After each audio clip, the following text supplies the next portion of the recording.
İşgalci İsrail sadece Filistin topraklarında değil, Washington'da da, Berlin'de de kaybedecek ve inşallah hep birlikte buna şahit olacağız.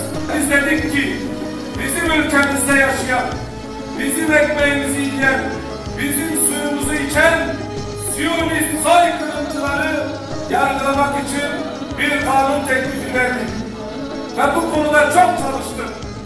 Sivil toplum kuruluşları olsun, kanaat önderleri olsun ve tüm siyasi partilerle görüştük ve elhamdülillah mecliste çoğu siyasi partiler bize destek verdi ve şu an mecliste görüşülmesi kabul gördü. İnşallah bu teklifimizin kanunlaşmasıyla bu soykırımcıları yargılayacağız, onların mal varlıklarına el koyacağız ve ebed hapiste onları hak ettiği cezaya çarptıracağız kardeşlerim. Şehit olan yiğit, kahraman Yahya Silvar'a rahmet diliyorum. Rabbim mekanlarını cennet eylesin.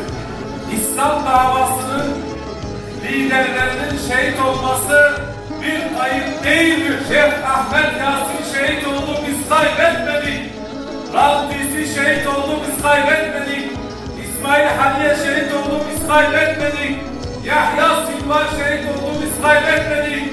Çünkü hepimiz bu yiğitlerin yoldaşıyız, yolundayız ve bu mücadeleyi inşallah sürdürmeye devam edeceğiz.